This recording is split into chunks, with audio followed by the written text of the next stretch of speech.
Assalamualaikum warahmatullahi wabarakatuh. Waalaikumsalam warahmatullahi wabarakatuh. Selamat pagi semua anak-anak ibu. Pagi, puasa. Ya, bagaimana kabarnya hari ini? Baik. Ya, alhamdulillah baik. Sehat semua? Sehat. Semangat belajar. Semangat. Ya, sebelum kita masuk pembelajaran, ibu mau absen kalian dulu. Sama, Anggun.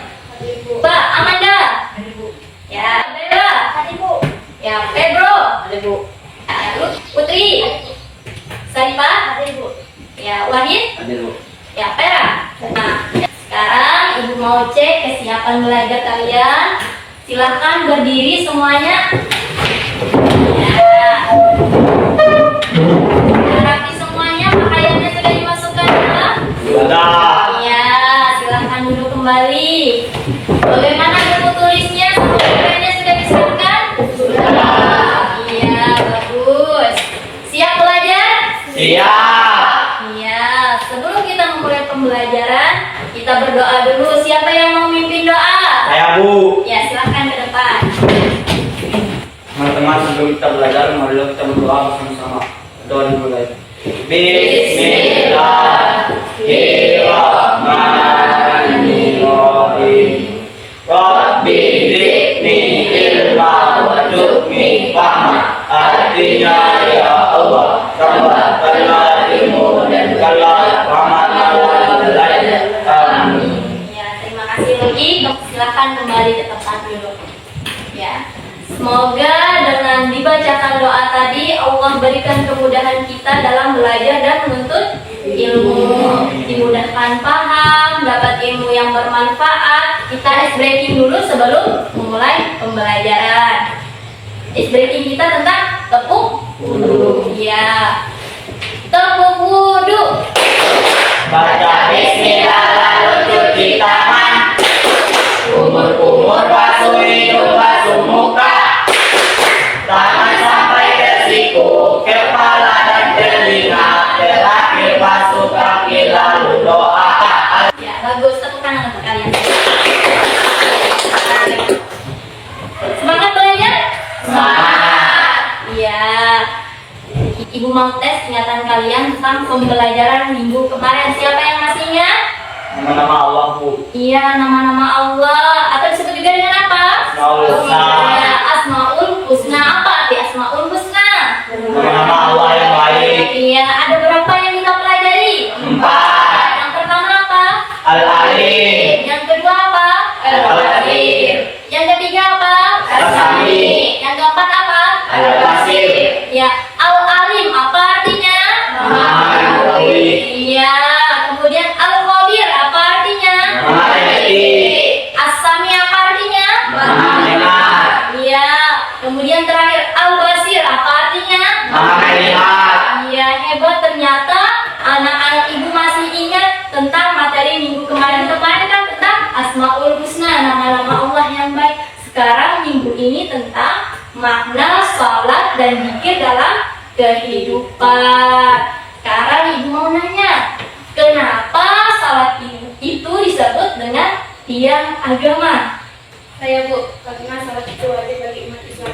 Bagus kata si Febri, karena sholat itu wajib bagi umat Islam. Ada lagi yang lain mau menambahkan? Saya Bu, karena salat itu fondasi bagi umat Islam. Iya, karena sholat itu fondasi bagi agama Islam. Bagus, benar jawaban kalian yang kedua. Tepuk tangan lagi. Nah, sholat itu kewajiban bagi umat Islam apabila ditinggalkan berdosa. Dan sholat itu rukun keberapa? Ya, kedua. Sholat itu rukun kedua. Apabila kita meninggalkan, kita akan berdosa. Makanya itu sholat itu disebut tiang agama. Apabila kita tidak melaksanakan sholat, maka kita menghancurkan agama. Bisa nggak rumah itu berdiri tanpa fondasi tiang? Bisa nggak? Nggak bisa. Begitu juga agama. Kalau nggak ada sholatnya, maka agama kita tidak akan berdiri. Makanya tiang agama itu sholat. Bisa dimengerti? Bisa. Mau nanya lagi, kenapa kita harus berzikir? Saya Bu, Ya, karena dengan berzikir akan mengingat nama Allah. ya benar. Tepuk tangan untuk teman kalian. Karena dengan berzikir kita mengingat Allah. Iya, yang rasanya tidak ingat ingat Allah, jadi ingat Allah melalui apa? Berzikir. Ya, kita tujuan pembelajaran yang harus kalian capai setelah belajar ini. Tujuan yang pertama, siswa mampu menghubungkan hakikat salat dan zikir untuk mencegah perbuatan keji dan mungkar. Itulah tujuan yang pertama. Tujuan yang kedua, siswa mampu menunjukkan contoh perilaku ketakwaan dari makna salat dan zikir dalam pencegahan perbuatan keji dan munkar. Jadi dua itu yang harus kita capai. Setelah pembelajaran kalian ini diharapkan kalian dapat mencapai dua tujuan itu. Bisa dimengerti?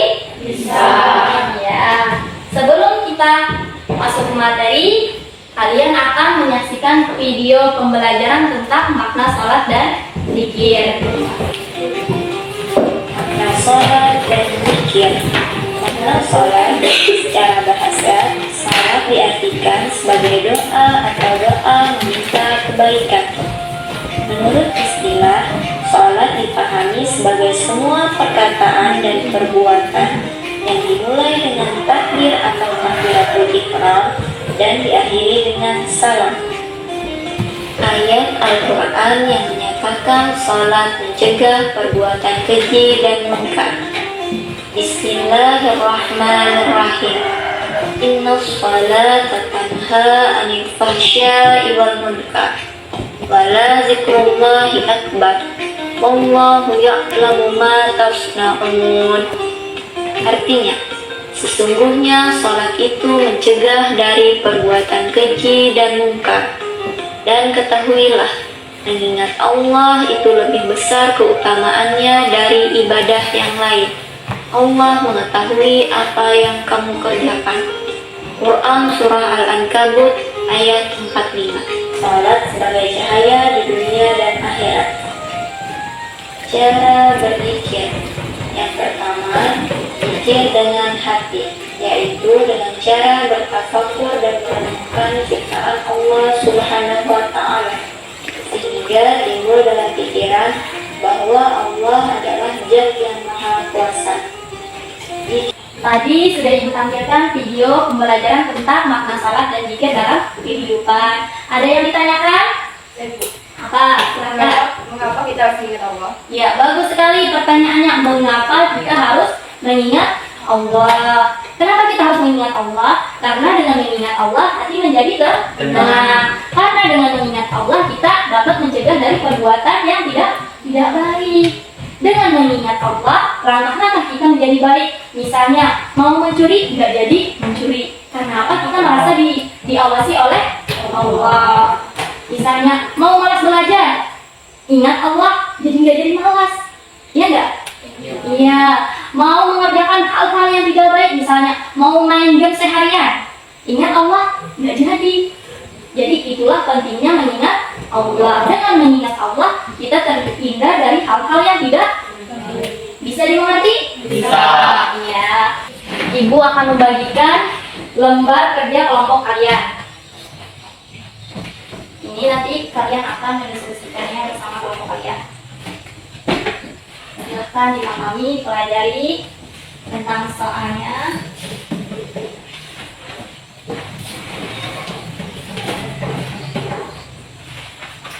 Ya. Ibu akan menjelaskan tentang soal. Jadi tugas yang pertama, penyelidikan awal, diskusikan dengan teman-temanmu mengenai pentingnya salat dan zikir dalam kehidupan sehari-hari. Bagaimana menurut kalian, apakah seseorang yang rajin beribadah akan lebih terhindar dari perbuatan buruk? Itu sambil kalian lihat tugas kalian.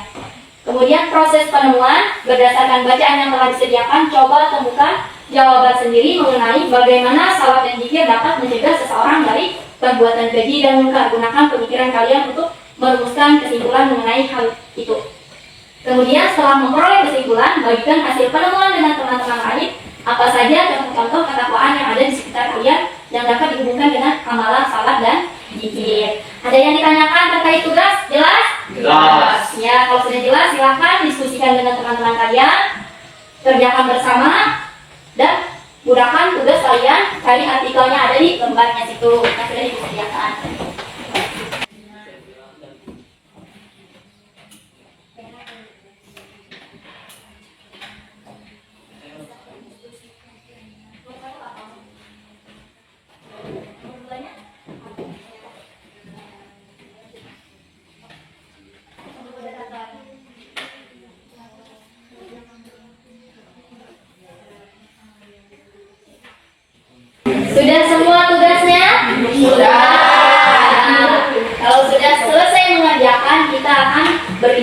kursi dan maju ke depan kelompoknya. Siapa yang mau pertama maju kelompoknya? Amin Bu. Ya, kelompok 2. Ya, silahkan kelompok 2 maju ke depan.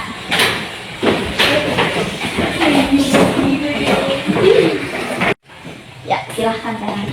Assalamualaikum warahmatullahi wabarakatuh. Perkenalkan, kami dari kelompok 2 ingin mempresentasikan hasil jawaban diskusi kami. Yang pertama dibacakan oleh Yuki. Hubungan antara sholat, zikir, dan pencegahan perbuatan keji dan munkar. Salat dan zikir membantu seseorang selalu ingat kepada Allah, yang mencegahnya melakukan perbuatan buruk karena merasa diawasi oleh Allah. Ya, bagus. Bagi teman-teman yang ingin menyanggah atau bertanya, satu bertanya.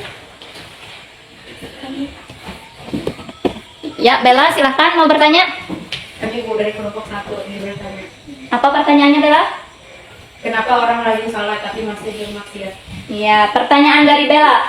Kenapa orangnya masih rajin sholat tetapi masih melaksanakan maksiat? Ayo, siapa yang mau menjawabkan? Ya, silakan. Karena dia sholat tidak bersungguh-sungguh, tidak khusyuk, dan hanya sebatas melaksanakan kewajiban. Ya, karena dia sholat tidak bersungguh-sungguh dan hanya sebatas melaksanakan kewajiban. Ya, benar sekali jawaban Lucky. Kalau orang itu sholatnya benar, khusyuk, bersungguh-sungguh, maka sholatnya itu akan berdampak baik terhadap dirinya. Kalau tidak berdampak, masih melakukan maksiat, berarti ada yang salah dengan sholatnya. Bisa dimengerti, Bella? Bisa, iya, bagus. Tepuk tangan untuk kalian semua. Ibu akan membagikan asesmen sumatif untuk mengetahui sejauh mana pemahaman kalian tentang materi kita hari ini. Silakan kalian tulis nama kalian dan kerjakan tugas kalian. Jadi kesimpulan pembelajaran kita hari ini, yang pertama, apa hubungan salat dan zikir dalam mencegah perbuatan keji dan munkar? Apa? Yang pertama, membuat seseorang selalu ingat Allah. Orang yang rajin salat, rajin zikir, dia selalu ingat Allah dan merasa selalu diawasi. Jadi kalau mau berbuat keji dan munkar, dia tidak jadi. Karena apa? Karena merasa diawasi oleh Allah. Ya. Yang kedua apa? Mengajarkan disiplin. Mengajarkan disiplin. Orang yang rajin salat, rajin zikir, maka terbentuk pribadi yang disiplin. Kenapa? Karena dalam salat itu ada berapa?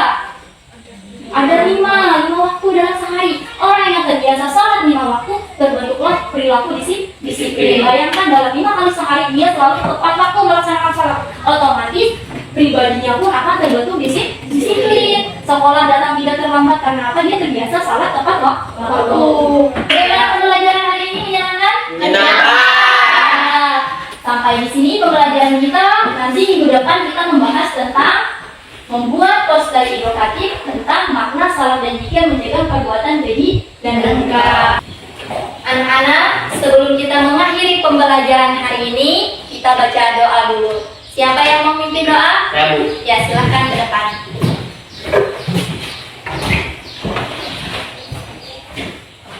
Teman-teman, sebelum kita pulang, marilah kita berdoa bersama-sama. Bismillahirrahmanirrahim. Subhanallahumma wa bihamdika, asyhadu an la ilaha illa anta, astaghfiruka wa atubu ilaika. Amin ya rabbal alamin. Ya, silakan duduk. Sampai di sini pembelajaran kita hari ini. Semoga apa yang kita dapat hari ini Allah berkahi, ilmunya bermanfaat. Apabila ibu ada salah kata, ibu minta maaf. Assalamualaikum warahmatullahi wabarakatuh. Waalaikumsalam.